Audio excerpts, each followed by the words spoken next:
Welcome, everyone. We're very excited to have a wonderful set of panels today, a wonderful set of papers today at CHLA 2022's International Committee panel on dreams. We'll be joined today by Reham Fahad, who will be presenting on Lubiek Shubik, Your Wish Is Not My Command, Arab youth fighting for their dreams in Lubiek Shubik. And I'm apologize, I'm already massacring that name. After Reham presents, we'll be joined by Atanu Bhattacharya and Preet, Hiradhar, The Dreaming Subject, Early Speculative Fiction in Colonial Bengal. And our final presentation will be Marina DeMarco, A Child Lighter Than His Sleep, Nightmares and Dreams That Shape the Future in Latin American Contemporary Cradle Songs. With that, I will stop sharing. I'm Deirdre McMahon, by the way, from the Department of English and Philosophy at Drexel University. But it's my delight to turn it over to Reham Fahad, who will be talking about the graphic text, Lubiek Shubik. So much. Let me just share my screen.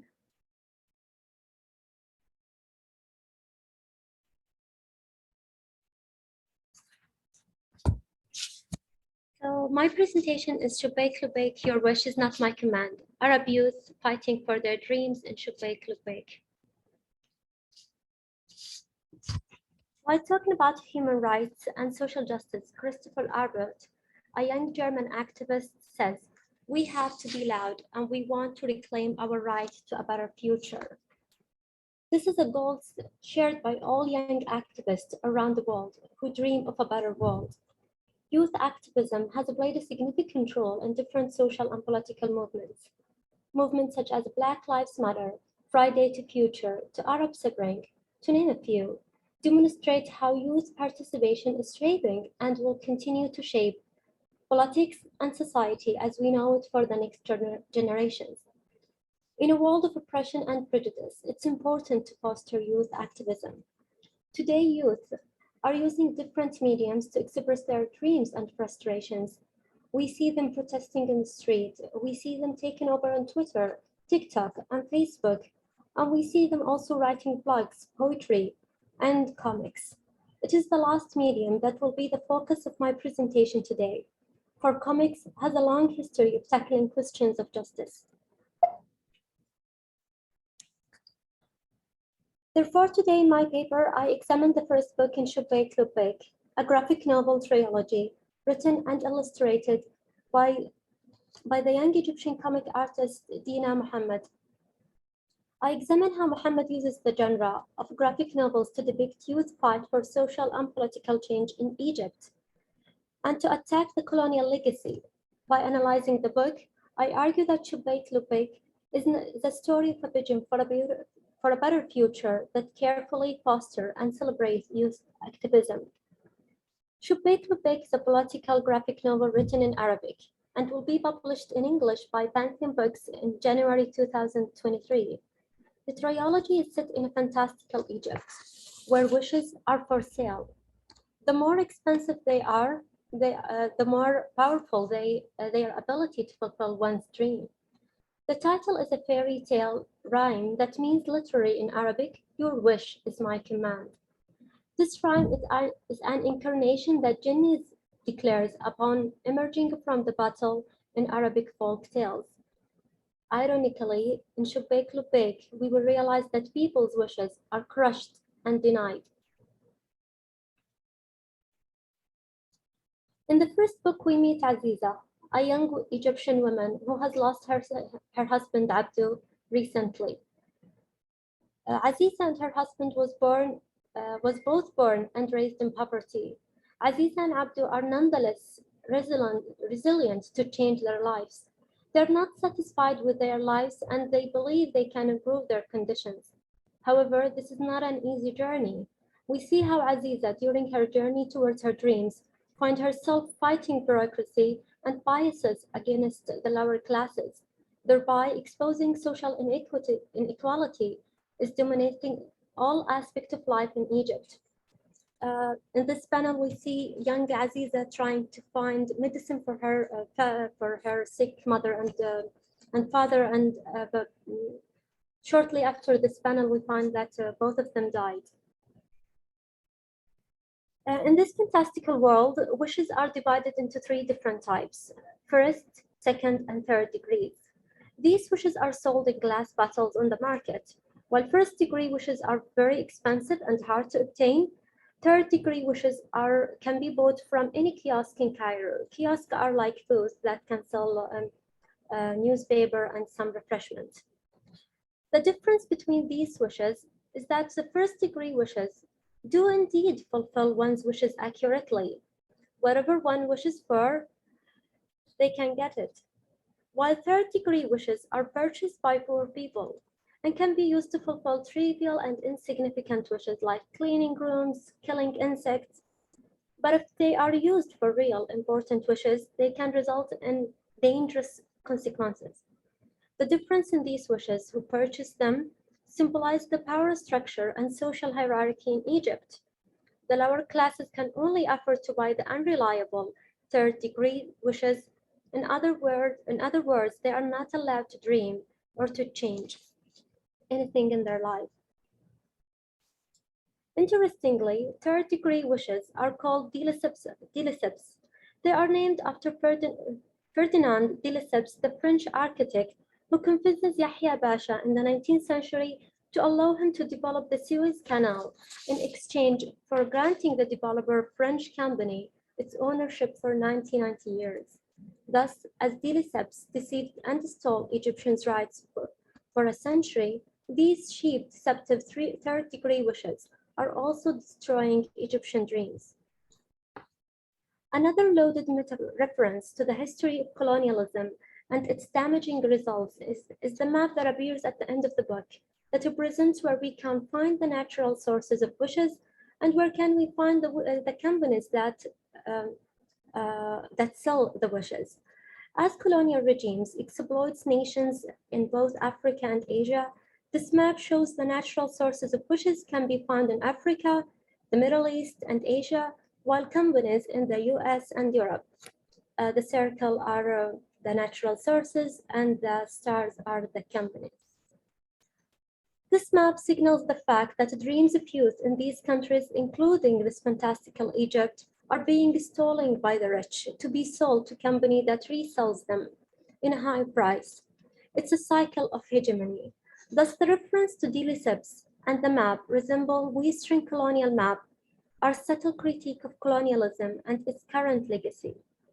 Muhammad underlines the fact that the remnants of this past is responsible for past and present problems Egyptians face. Their dreams were once stolen, and today they continue to be stolen. Yet Aziza is a hard-working young woman who is not ready to give up dreaming and fighting to fulfill her dreams. After the death of her husband, Aziza decided that she needs to change her life and pursue her rights. She's going to work hard and collect enough money to buy her a first-degree wish that will allow her to obtain whatever she wants in life. She heard that a local man is offering three first-degree wishes at a discount price. But even at their discounted price, Aziza couldn't afford to buy one. So she visits the seller and asks him to save her one bottle until she secures the money. Aziza works for 4 entire years to collect the money. And we see her in these panels working manual works, mopping the floor, collecting garbage just to save the money. She finally buys it, but immediately a police officer catches her, accusing her of theft, and she is sent to prison. There she was told that people like her, poor people, should not use such wishes because they do not know how to use them. And they should be content with what they have and leave these wishes to those who deserve them, rich and powerful people. In other words, poor people should not dream, should not aspire to have what the rich have. Thus, imprisoning Aziza will perceive the status quo and sends a warning message to others of the danger of challenging the system, to challenge injustice and oppression. The illustration here amplify how those in power keep depriving Egyptian youth of their essential rights. Here we see Aziza's arm is outreaching to finally hold the wish bottle she bought, but instead is confronted with a sullen police officer. In the background, the word no is written. In the next single panel, we see Aziza surrounded by no, no, and no. These repeated no's symbolizes not only the police officer refusal for Aziza to have her wish battle, but instead all the no's and obstacles that those in power put in front of the youth. Afterward, officials ask Aziza to give up her wish voluntarily because when a wish is seized by force, it loses its power. They warn her that if she refuses, she will spend the rest of her life in prison. Aziza refuses and announces that she's not willing to give up her essential rights, even if that means that her life will end there. And we can see her here, the official is talking to Aziza and telling her that she needs to give up. But in the middle, she's telling him that she's not going to give up.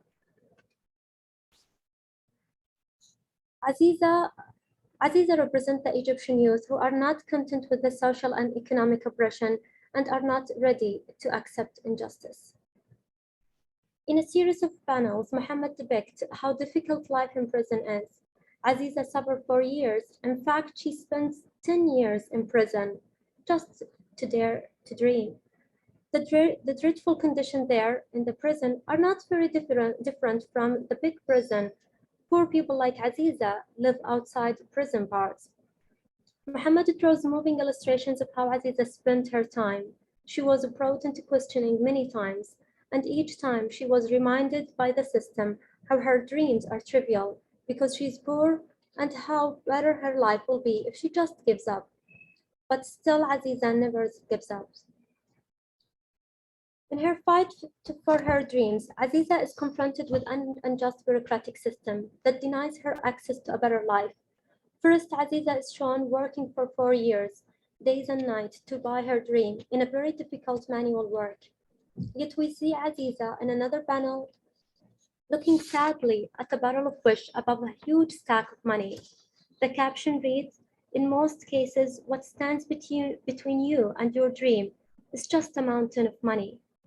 Muhammad wants to assert that the failure of some Egyptians youth to achieve their dream is not because they are not pursuing or working hard towards their goals, but because of such economic and social inequality. These two contrasting images expose the corruption of the social hierarchy in Egypt.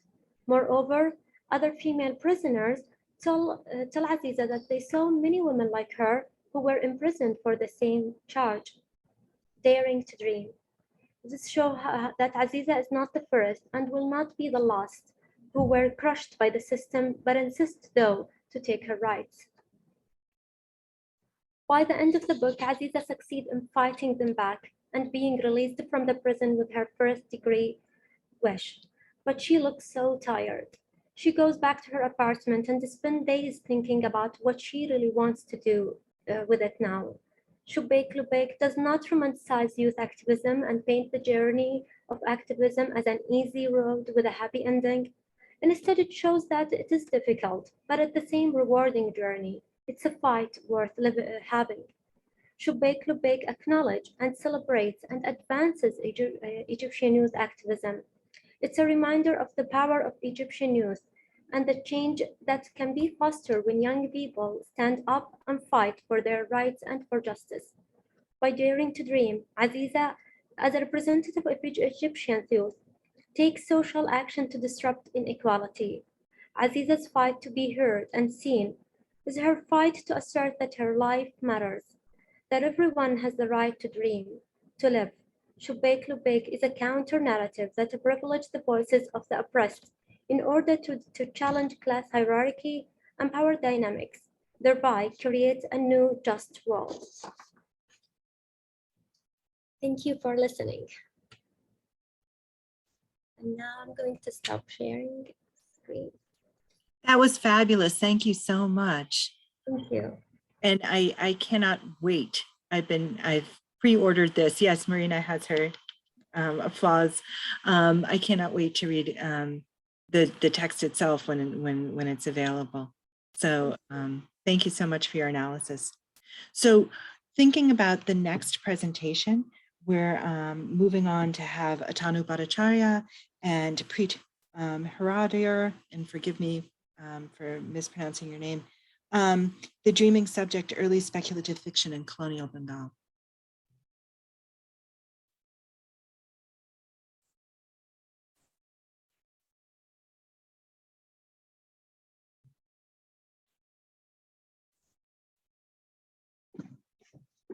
Is the presentation viewable?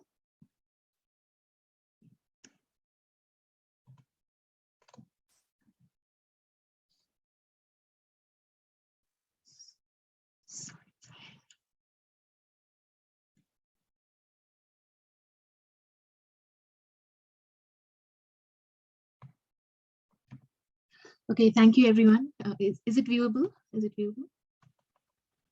Yeah. Thank you, everyone. Yes, it is. Thank you. Yeah, thank you, everyone. We will be talking about the dreaming subject, the early speculative fiction in colonial Bengal, where we explore the significance of speculative imaginings in early young adult fiction in the context of wider literary practices in colonial Bengal. So we're going to speak on 3 speculative texts, particularly. Oops.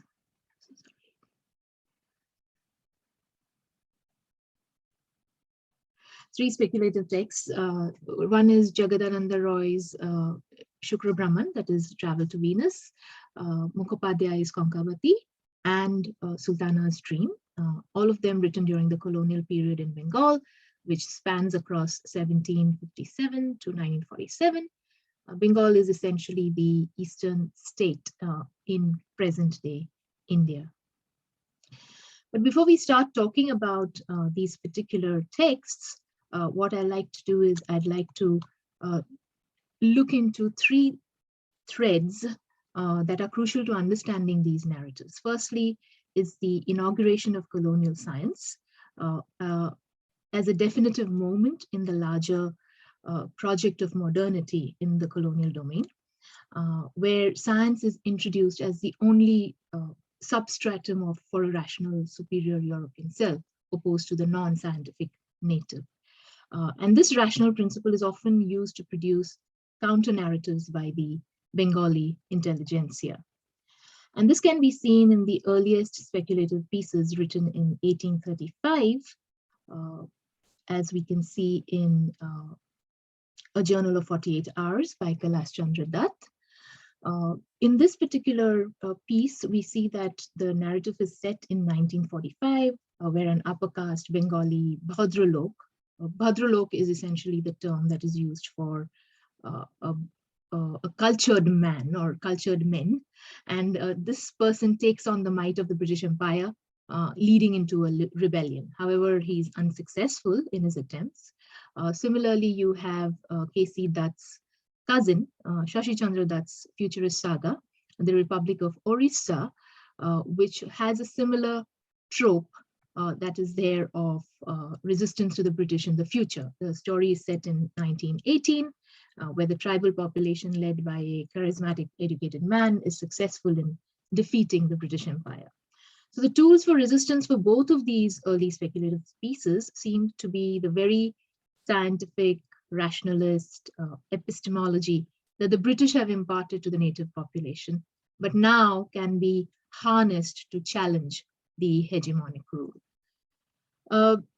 Secondly, what we notice in these texts, in the kind of young speculative fiction that comes out during the period, is how the British Empire seems to be heavily invested in classifying the nature of masculinity that they encounter within the colonial domain. So, for instance, you have, based on racial metrics, you have various indigenous populations. They are classified as martial races, criminal tribes, non-martial, indolent races. And the Bengalis are constantly classified as indolent or effeminate. And this was again countered in Bengali speculative domain in various ways. For example, in this particular story in Rahasya, which is the mystery, the protagonist constantly faces a threat to his masculinity. He's just amazed by the wonders of his British friend's house. The male narrator of the story is overwhelmed by the scientific wonders, but at the same time, he feels powerless. And thirdly, the third thread that we'd like to explore is that of the youth that are projected in the print public sphere. So that highly contested space during that period is especially how youth are projected. So while the emphasis of the colonial education, is including missionary education, was on civilizing the infantile native by introducing them to the rationalist epistemology of science, the publication of various children's magazines and young adult magazines and journals in the 1870s onwards, they evoked this Bengali male figure, steeped in adventure and science and ever ready to take on these various challenges of life. So it's a sort of a counter image to that indolent, effeminate, intractable native of the British archives. And it's not surprising that some of these earliest speculative fiction was published in these particular magazines. So with this background, we now move on to discussing what exactly the text that we have set out to explore, which Atanu will take over now. Yeah, thanks, Preet. So keeping this context in mind, I think one of the curious features that persistently makes its presence felt in many of these early narratives that Preet was talking about is the presence of the dream. So the dream makes a very important presence within these narratives. Now, one can only think about why the dream is so important in these narratives, and we argue that it might have offered a kind of a private sanctum, which was within essentially a very public enterprise in the colonial domain of writing. So, and this speculative stance of the dream allowed a counter to the hegemonic structures of colonialism, but also posited an alternative space through which to negotiate one's own identities. The second reason why the dream was deployed, we think, was it could be seen as a kind of a specular strategy and a kind of a reflective mirroring, approximating sort of mimicry. So you mimic the colonial masters, but it also represented a certain sense of an excess that could not be contained within the colonial domain. So the dream was always excessive in that sense. And thirdly, and finally, we think that the speculative space within which the dream operates is also a space of reclamation. And this might be a very transitory reclamation of a colonized self that is located within a technological horizon of colonial science.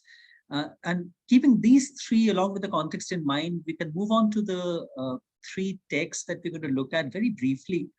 So we start with Jagadananda Roy's Travel to Venus, in Bengali it is Shukra Brahman. And the narrative actually revolves around two friends who are actively engaged and interested in scientific discussions. This is how the novel begins.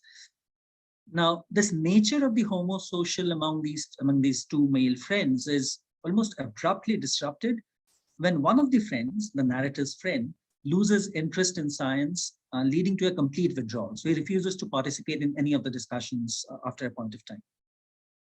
The text almost simultaneously enters the domain of the dream, where the narrator of the story finds himself in Venus. So in the dream, he travels to Venus.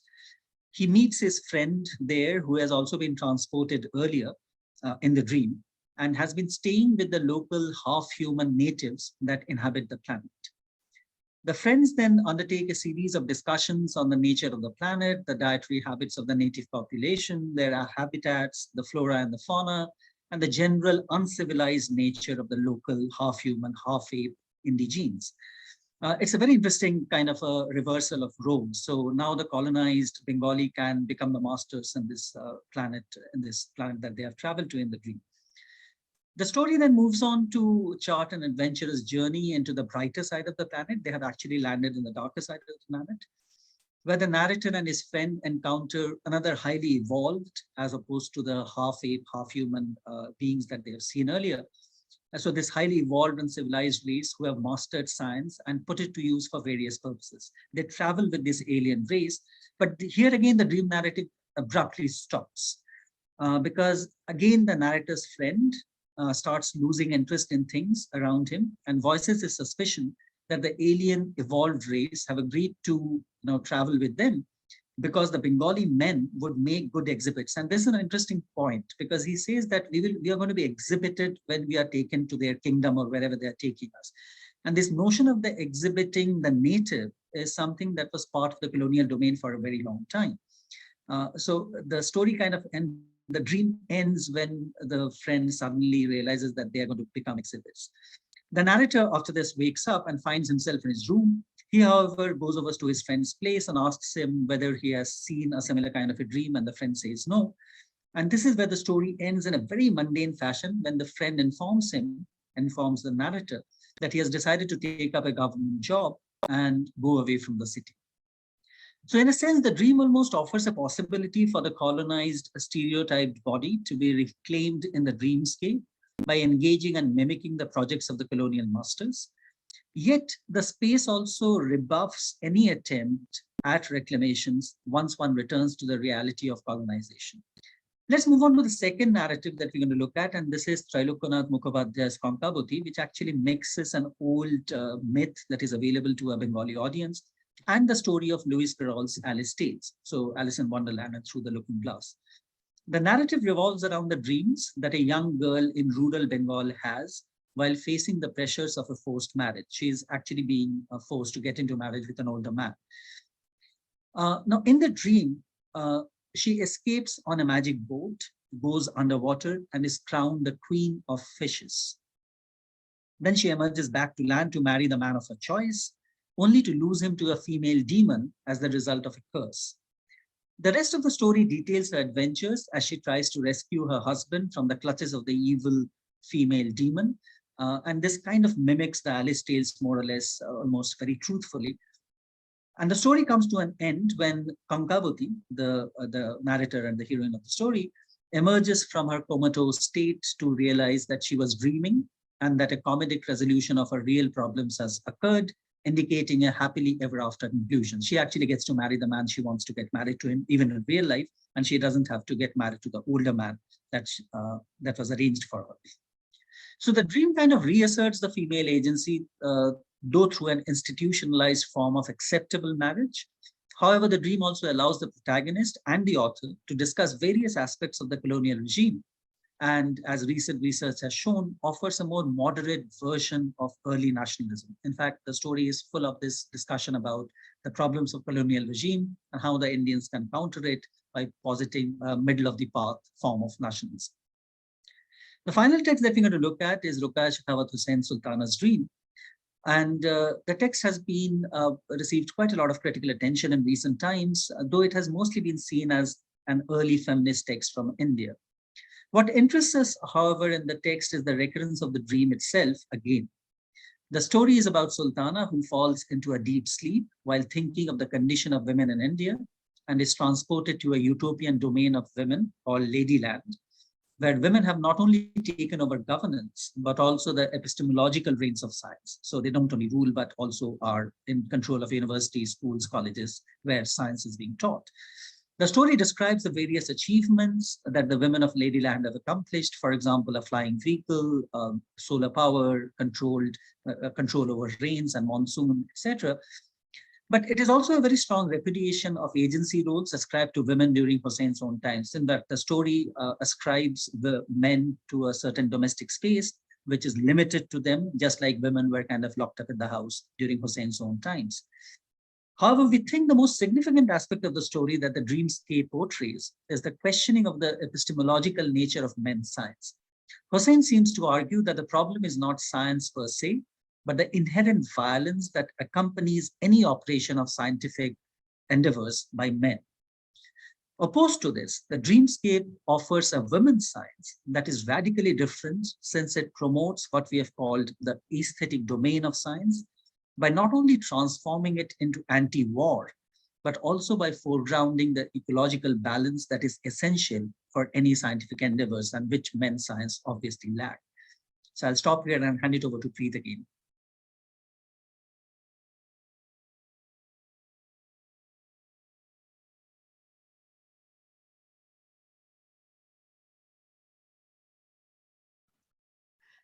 Yeah, thank you. To sum up, what we can see that these narratives in these three particular narratives in the young adult speculative space in Bengali science fiction, it kind of achieves functions within different kinds of functions. So, for example, in Shukra Brahman, you can see that it's used for reclaiming a sense of the masculine self.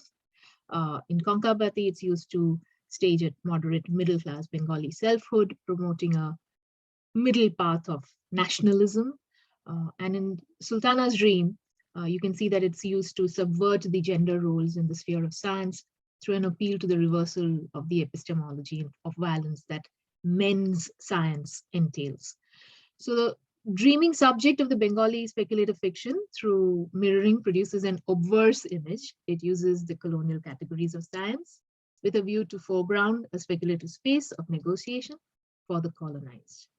So, thank you.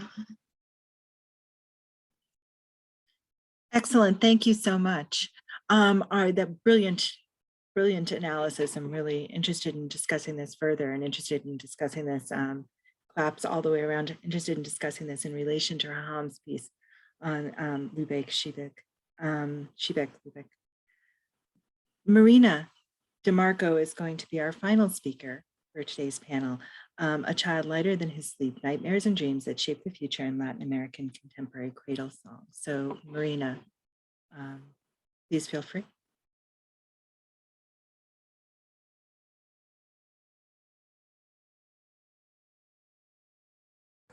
Thank you very much. Well, I'll be sharing my presentation now. Please let me know if it's okay.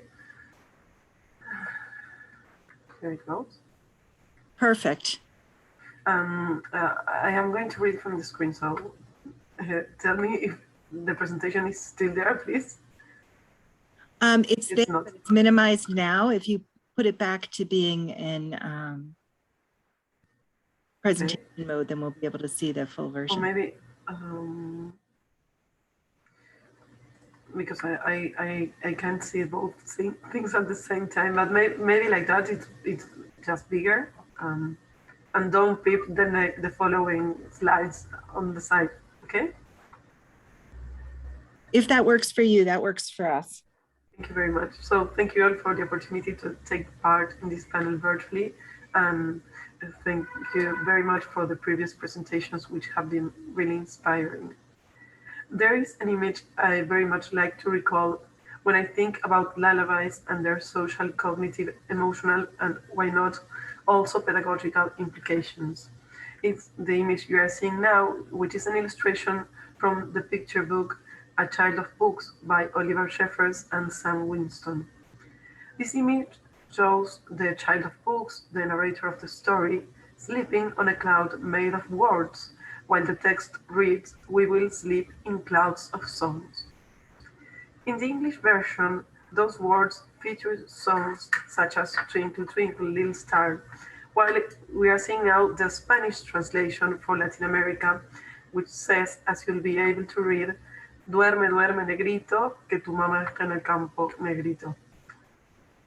This is actually a very well-known popular song, a lullaby, in which, as the mother is absent working, the babysitter mentions her pains and efforts because she's at the fields working, and the babysitter also promises material goods the baby is not likely to have.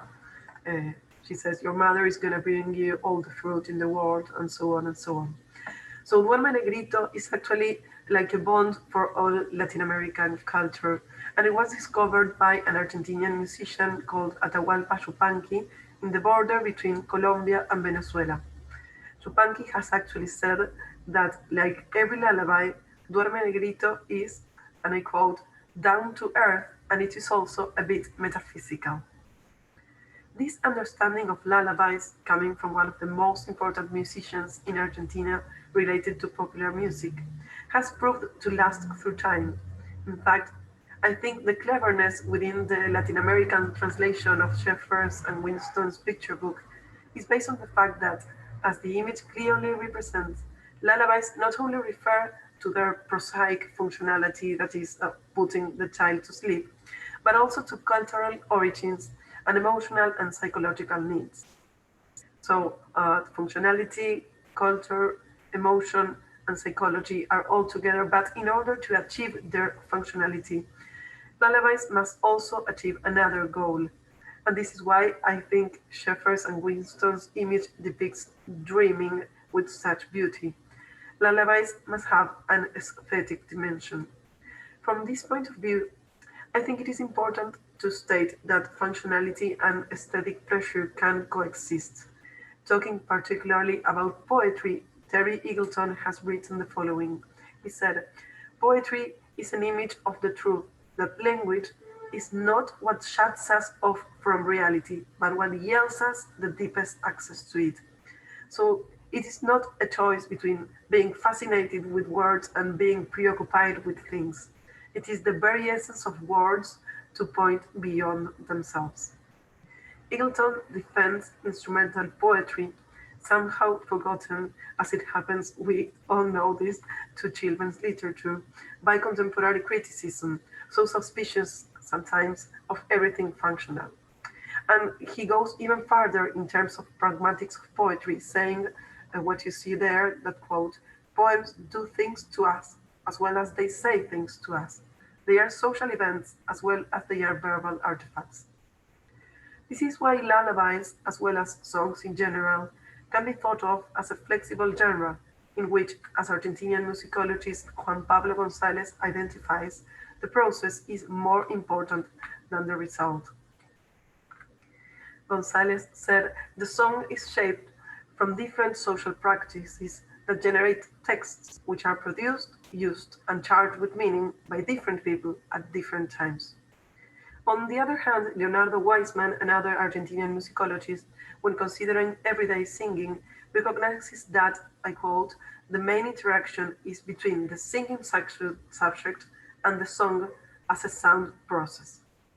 But, as we might be aware, there is someone missing there. The image of child plays a central role in children's literature and therefore also in lullabies. This often happens when it comes to lullabies that articulate the emotions of the singer, presenting the child as a kind of subtle accomplice of those cathartic statements. The result is a poetical space that, by means of fear or by means of desire, as the Spanish poet Federico García Lorca would say, eludes the present. Actually, García Lorca was who referred to lullabies in Spanish traditions in these terms as lullabies that invite to escape. They invite us to leave the present. But in a broader corpus, we also find that in many countries, future in lullabies is not only present with threats, but we also find promises of protection and promises of reward. When they say, if you go to sleep, I will buy you this, I will give you that. So threat, promise of protection, and promise of reward together account for the plurality of tones of lullabies. In Latin American traditions, these folk lullabies, which emphasize the future, usually refer to supernatural creatures, beneficial or damaging, such as angels, monsters, or wild animals.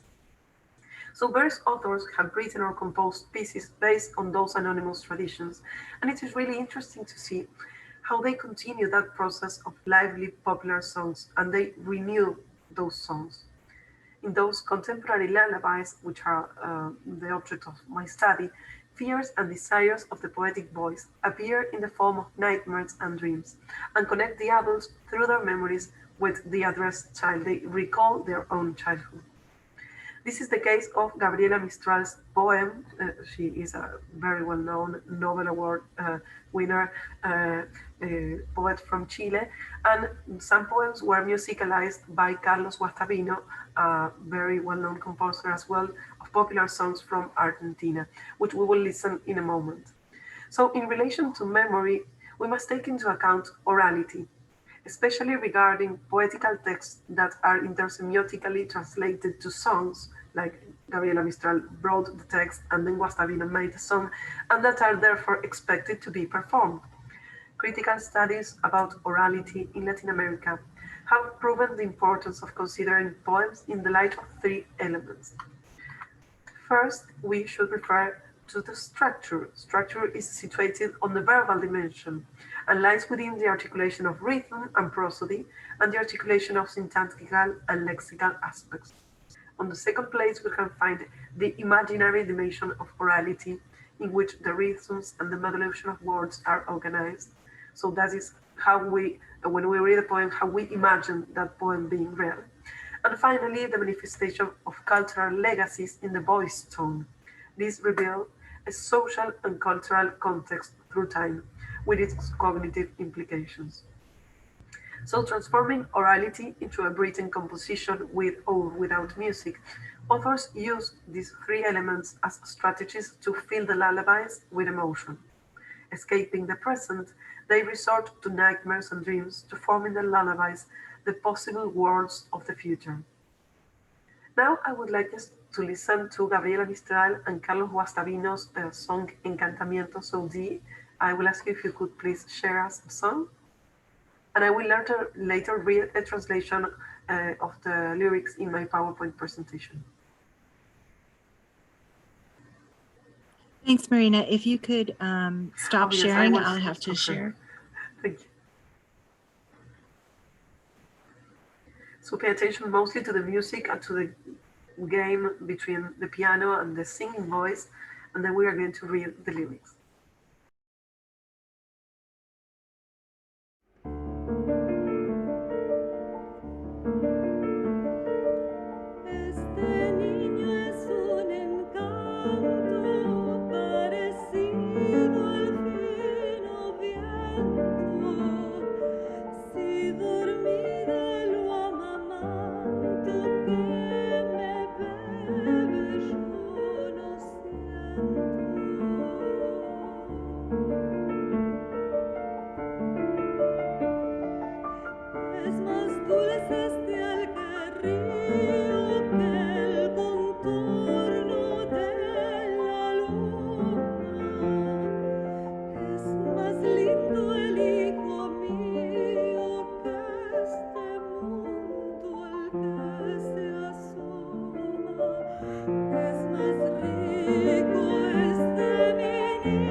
Thank you very much, Dee. So now I will share the lyrics as soon as you stop sharing. Thanks.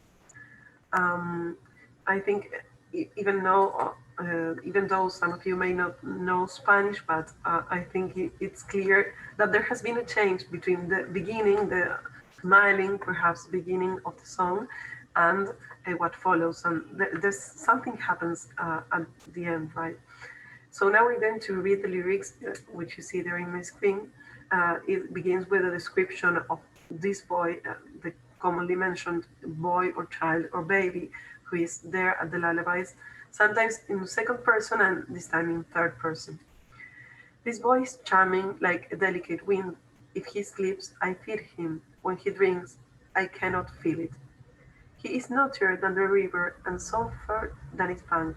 My son is better than the world in which he comes. My child is much, much sweeter than the earth and than the heavens. On my breast it has ermine, on my singing velvet. And this is where everything changed. Here is where the music changed, and there was kind of a pause. And his body is so small as a grain of my wheat, lighter than his sleep, unseen and with me.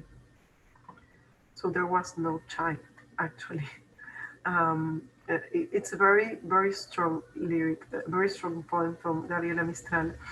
So this song is a clear example of what that mixture of tones we were talking about before means. There is a clear mixture of tones in the song. The desire of a child, very often seen in Mistral's poetry, is expressed here by a voice that creates from the beginning, at first with a sweetly smiling performance in this patient, a possible world. It creates a possible world in present tense, you will see. But as we discover, once we arrive to the end of the song, that description is present in present tense has no correlation in the real world of the uterus situation. That sad ending of the possible world that never was actually has been announced in the beginning by the piano counterpoint, and the constant presence of the first person is a subtle hint that points out the true loneliness of the singing voice. The rhythm of the song that unifies the piano and the voice can respond to what musicologist Lawrence Kramer describes as the key of that intersemiotical bond between word and music, which for him is sustained by the union of the conscious process with the intensity of the unconscious desire. Vocal music unifies in a unique temporality two very different systems, and this is why lullabies ultimately became a place for intersubjectivity. It is made for encounters regarding corporality, the corporality of whoever emits the sound and whoever receives it, regarding temporality and space in the unique happening of the context of enunciation, and regarding significance too.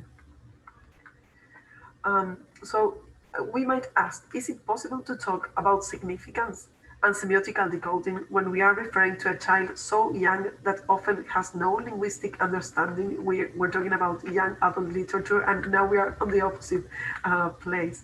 The context of enunciation of lullaby becomes, I think, an auratic moment with an aura, unifying the singer and the listener through repetition and regularity. Here, Guastavino plays with that repetition and regularity to change the schemes, but is what we commonly see in folk lullabies.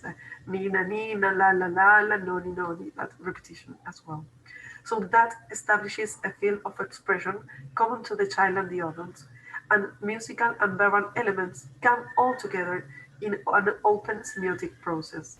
In this process, despite non-understanding the words, babies are invited by the expression of adult emotions of fear and desire to deposit their own emotions, even in a tacit way, and then it is how they will be able to elaborate them.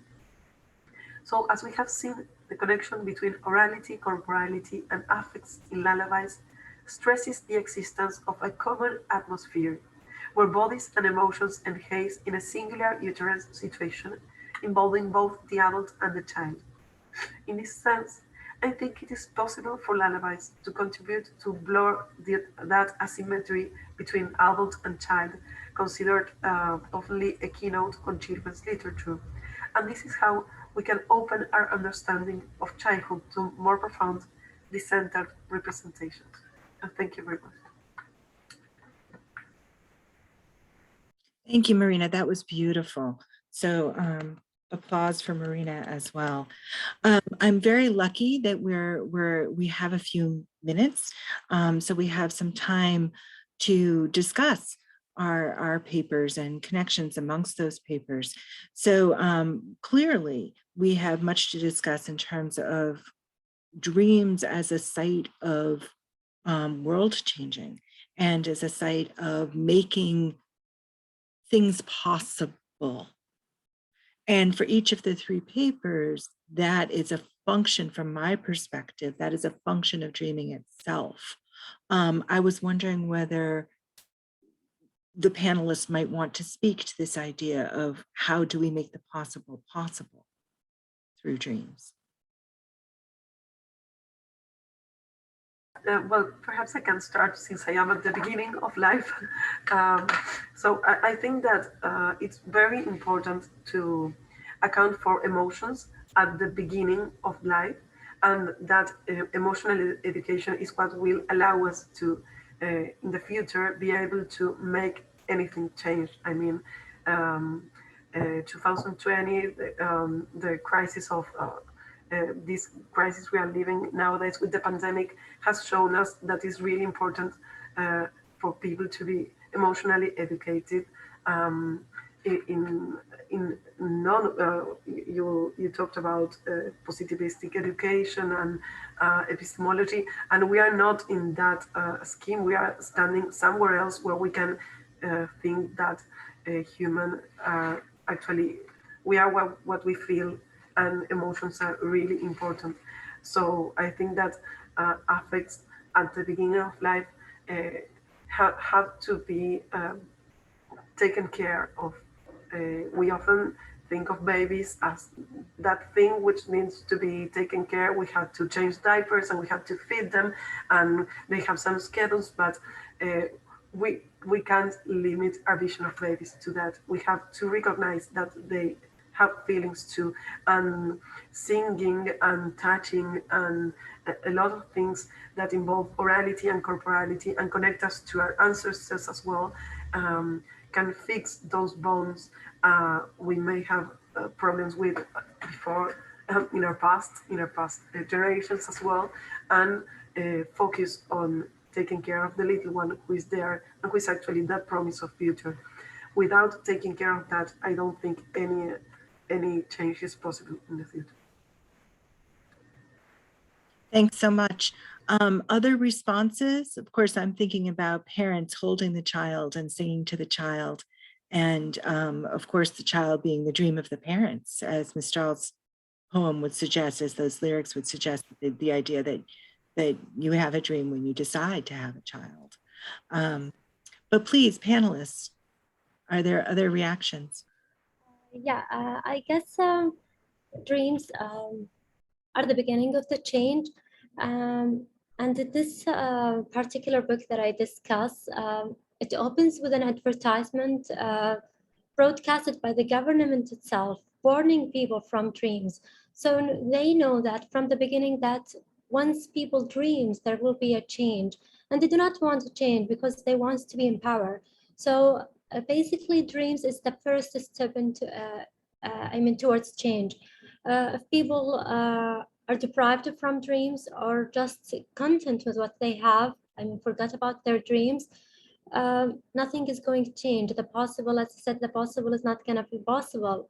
That's why the whole book is discussing the idea of that dreams is the first step. It might not lead to the outcome we want now, but it will for the next generation. Thank you. That's very moving. And of course, connects back to the idea of agency and the idea that you have to have a belief in your own agency to be able to change the world, which of course connects quite nicely with Preet and with Atanu's piece as well. I want to give both of them an opportunity to speak. Yeah, Sorry, we'll take it on. Yeah. Okay. Sidi, I was just thinking in terms of the period that we are looking at. So dreams, interestingly, start making an appearance in most of these narratives that we are talking about, especially during this period, especially in speculative texts. So it's kind of coming together of two different modes of not only narration, but modes of expression of a certain kind of a self that is caught between this larger project of colonial modernity, but also are being pulled towards a different sort of a tradition, different sort of a thought that already pre-exists that colonial modernity. And the only escape that seems to be available to many of these stories, and we can see that till about 1947, that's when India finally achieves independence. Till 1947, dreams make a very strong presence in many of these narratives, and not only speculative pieces, but most in historical pieces and quasi-historical pieces in other sorts of narratives as well, fictional, non-fictional texts. So it seems to me, as the other panelists have very correctly pointed out, that dream is the domain of not only the possible, but also the domain where the impossible can become the possible. So in a colonized state where the self is not kind of in control of oneself, you can posit a self that might be some sort of an imitation of the colonizer, but also at the same time, you can express your own self through that imitative possibility. So I think dreams in that sense play a very important role within these, at least within the period that we are looking at, especially in Indian narratives that we see. Preet, would you like to add a few minutes? Yeah. So yeah, I mean, I just want to just say that, say, for example, in Rukaya's story, like where you have, you know, the lady land where everyone is, all the women are ruling that place and men are actually put into cages. It's a kind of a reverse, obviously trying to, this is not in notion or not in conjunction with not in conjunction with colonialism, but with patriarchy. So even using the dream space to kind of counter certain kind of patriarchal structures which are hegemonic, again gives you that that possibility. So trying to make that, and also stripping science completely. Of course, colonial science was supposed to be rational, supposed to be making the native person more educated and positing a certain kind of a truth in so-called evidential truth. Here you have all these women taking charge and like building these spaceships or this kind of different kind of machines, getting rid of men, not literally getting rid of men, but at least, you know, having the possibility of taking charge of non-violent, not so rationalist. The violence of science is kind of subverted in that. So I think again the space of the dreams kind of provides, like what Atanu says, that the possibility of making the impossible possible. So yeah, so that's what. I wonder too if we might speak to the kind of institutional structures and multiple points of hegemony that try to limit what is possible, and how individual agency then through dreams, and I'm thinking about the private space, the sanctum that Atanu was speaking of, but this also idea of interiority and individuality, how there's a tension in dreams between being told what your space is and exploring creating your own space that is further and against the interests of these various structural apparatuses that might limit, be they, you know, imprisonment or the structures of the university or the structures of science. Would any of you have responses immediately to that idea of a tension between individuality and personal agency and the sort of constitution of the self through dreams, in contradistinction to those sort of structures that would support a hierarchy of power and support sort of the status quo? Well, I was thinking that all the literature works we were talking about are actually the dreams of the poets and authors who write those fictions. They are those dreams which obviously have strategies for style and for being written, but with those strategies they create these dreams that can lead us to other places, and this is why we're talking about that today. Actually, there is a very beautiful yet very sad lullaby called Nanas de la Cebolla. It would be Lullabies of the Onion, by a Spanish author called Miguel Hernández. He's a fantastic poet. It is not actually a lullaby to be sung to someone, but he was in prison after a civil war in Spain, and while he was in prison, he heard that his child, who was 1 year old when he was imprisoned, was only eating onion because they were really poor.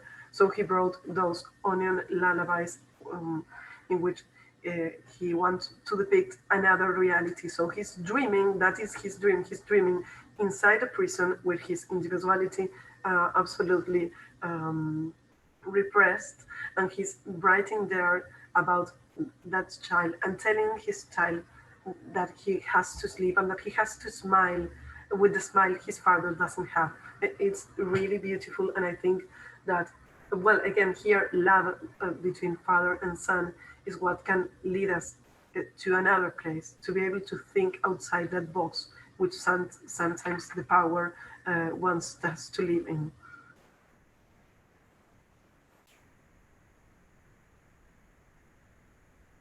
Thank you. That was beautifully stated. Other responses? If I may just add to this entire tension that we were talking about in terms of the individual and the institutionalized structures, I sometimes feel that the positing of the dream itself, or the deployment of the dream itself through an individual consciousness, also can be extremely problematic, because the individual is located within a certain gender, certain positionality that occupies that individuality. And that can be seen in many of the texts that we looked into. So while most of these texts were written by men, they position themselves as this masculine, virile Bengali men who could take on the colonial masters, etc. And there was almost no position for women or for other forms of possibility, like the Robert Heinlein juveniles, for example, which was always this men-oriented. Well, there's a debate whether they were always men-oriented, etc. Now, so that individuality is not only in tension with the larger institutional structures, which of course it is always in, but it's also in tension with itself to project a certain sense of the self that doesn't seem to exist, or that seems to pre-exist them, and they're kind of challenging them. But it also probably kind of reinforces certain stereotypical images of masculinity and virility, etc. So Ruqayya Sakhawat Hussein's story, therefore, is very interesting because she challenges that in a completely different way. And we do have a lot of women speculative writers in Bengal who challenge this nature of the speculative by positing the individual versus institutional within a man's space. So there is a lot of writing against it. So I think maybe we need to kind of fine-tune it, or maybe look at it in a more fine-grained manner, that it's not simply individual versus a structural inequity, but also the individual itself is located in a very problematic, complex space. Thank you. Well, I actually, sorry, Atanu, I wanted to ask you regarding that about, I think, a very similar word. You said you talk about that strategies of mirroring and that mimic. I think the hard part is that that tension between individuality and structure is what that mirroring is always referring to, right? So that mirroring, if mirroring is our strategy to build the texts, to build literary dreams, it's very hard not to have another reference or to have an opposition with someone else, right? I completely agree. In terms of the mirroring, is of course there is a kind of a model available to these writers, and the mirror that model that is available to them. But the mirroring also produces a different kind of or releases a different kind of a self that kind of circles back into. So in the story that we were talking about, the first story, Travel to Venus, they first go to this part of the planet where they meet this half ape, half human people, and they feel like colonial masters. But once they then meet another evolved civilized race, they're again back to the position of the colonized self, and they're constantly threatened by it. So this double movement is something that you notice almost in all the speculative pieces that you encounter during this period. So on the one hand, there is this extreme desire for claiming a certain kind of a superiority, but also there is inherent instability within that claim itself. So that becomes extremely problematic for them within that mimicry model, within that mimicking model.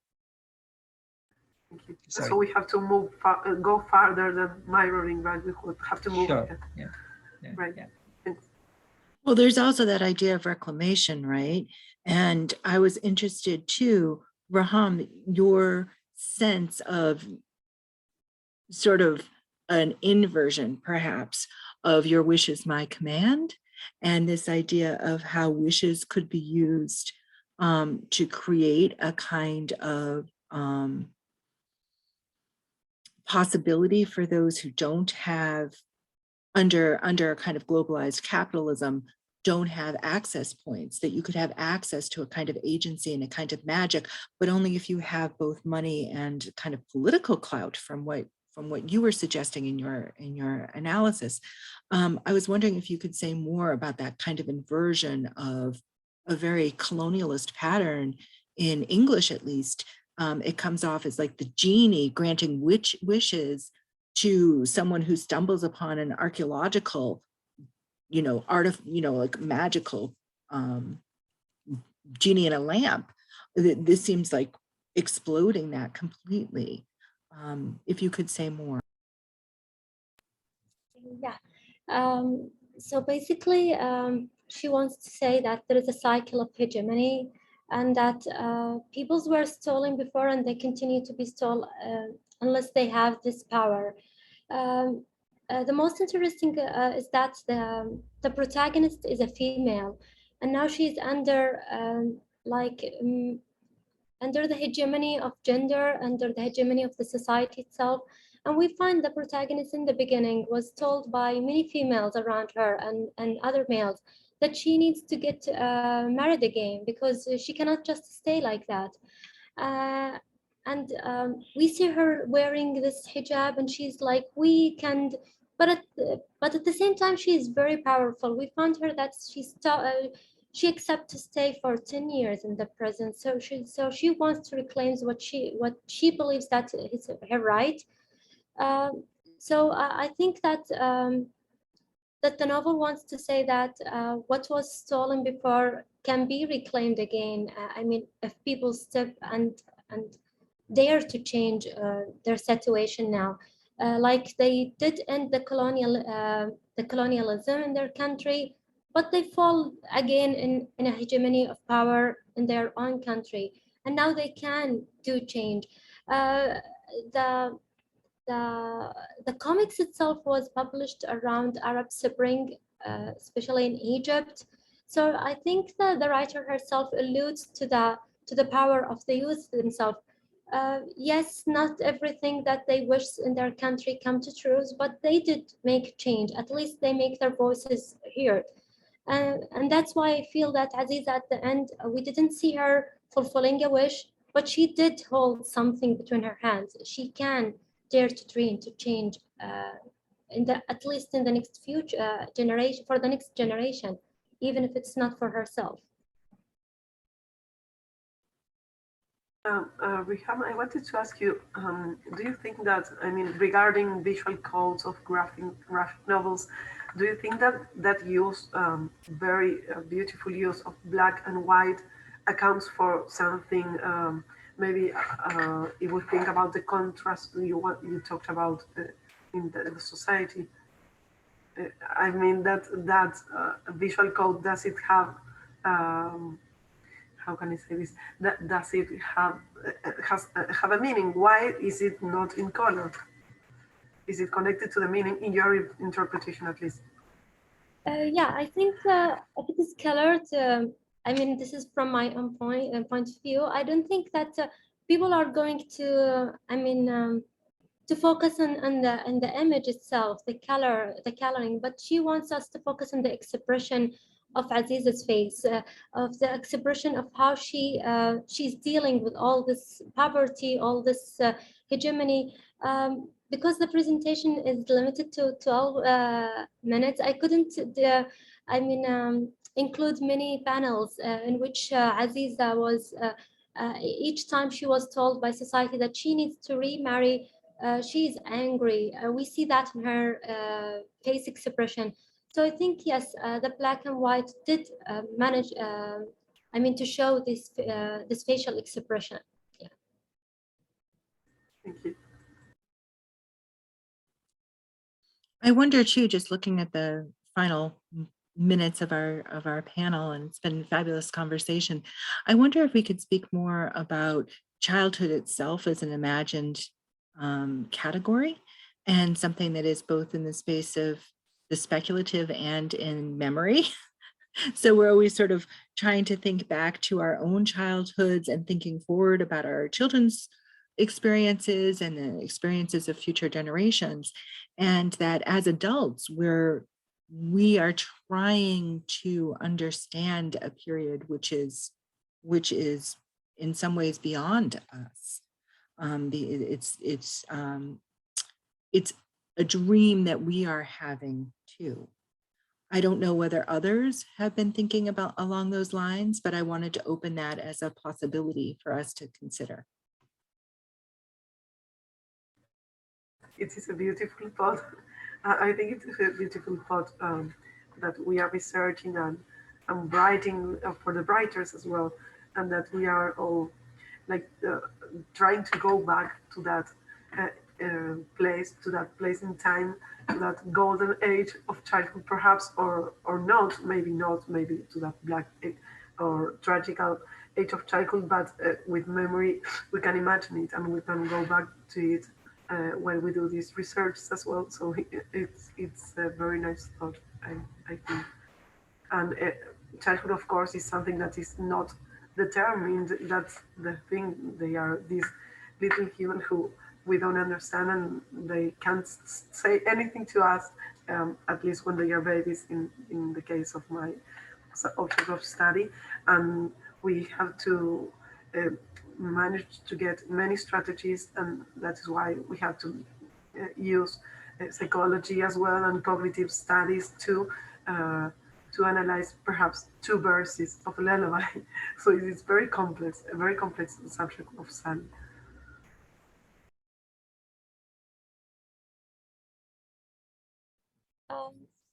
For me, I think the power of such texts is that they tell, children that they can dream, they can change. If we go back, at least in my own country, most of the, at my time, most of the children books were didactic. You should do that, you have to do that. So even if a child, even as a child wants to dream, you do not have like an outlet to show that you really can, or you really can't change. So your dreams are just kept inside. But now these texts are really telling children, telling young adults that they have the chance to dream, even if you have it now. If you kept it to yourself, look at the world, you can participate in this change. It doesn't need to be political, social, cultural. Change is possible. So I think this is the power of such texts, that they really make a change, even if they just given children's outlet to know what other children in other countries are doing. So we are all able to change in this world. Thank you. Beautiful thoughts.